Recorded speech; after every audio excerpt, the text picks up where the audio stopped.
அங்கே வைக்கப்பட்டிருக்கிறது. ஒவ்வொரு இடங்களும் நேர்த்தியாக அமைக்கப்பட்டிருக்கிறது.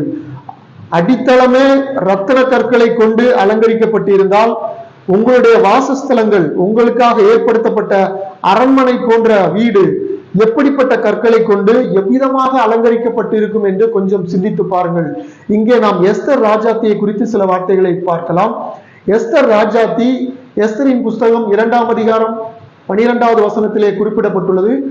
அவர்கள் உலக பிரகாரமான ராஜாவுக்கு முன்பதாக நிறுத்தப்படுவதற்கு முன்பதாக அவருடைய அலங்காரமானது 1 வருட காலம் அவர்கள் சுத்திகரிக்கப்பட்டார்கள்.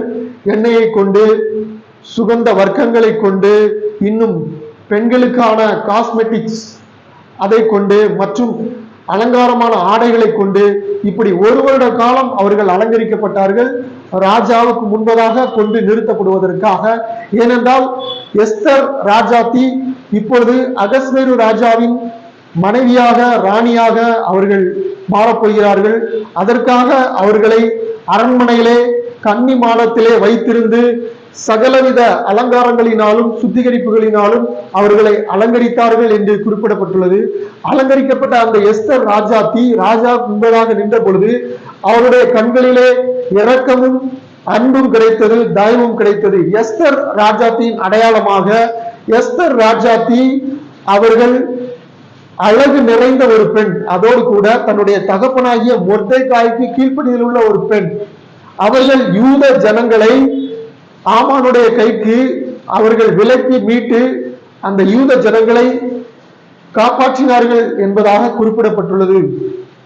அழகு, வெளியரங்கமான அலங்காரம் அவர்களிடத்திலே நேர்த்தியாக ரிச் கலர்டு ஹெவி அவருடைய அலங்காரம் காணப்பட்டாலும், அவர்கள் கர்த்தருக்கு முன்பதாகவும் மொர்தெகாய்க்கு முன்பதாகவும் கீழ்ப்படியில் உள்ள அழகான ஒரு ஸ்திரியாக அவர்கள் விளங்கினார்கள். கர்த்தருக்கு கீழ்ப்படிந்திருந்து 3 நாட்கள் உபவாசித்து ஜெபித்து யூத ஜனங்களை ஆமானின் கைக்கு பாதுகாத்தார்கள். ஆனால் நம்முடைய தேவனாகிய கர்த்தர் புதிய எருசலேம் நகரத்தை அலங்கரித்து வைத்துள்ளார். நமக்காக அவர் அலங்கரித்து அவர் புதிய எருசலேம் நகரத்தை உருவாக்கி வைத்துள்ளார். மணவாட்டிக்காக, ஒரு மணவாளனுக்காக ஆயத்தப்படுகின்ற மணவாட்டியை போல அது ஆயத்தப்படுத்தப்பட்டு இருந்தது. புதிய எருசலேம் நகரமானது தன்னுடைய புருஷனுக்காக ஆயத்தம் பண்ணப்படுகின்ற ஒரு மணவாட்டியை போல அந்த எருசலேம் நகரமானது ஆயத்தம் பண்ணப்பட்டு அது நமக்காக உருவாக்கப்பட்டிருக்கிறது. அந்த பரிசுத்த புதிய எருசலேம் நகரத்தை நாம் சுதந்தரித்துக் கொள்ள வேண்டும். இயேசுவின் நாமத்தினால் பிதாவே, ஆமென்.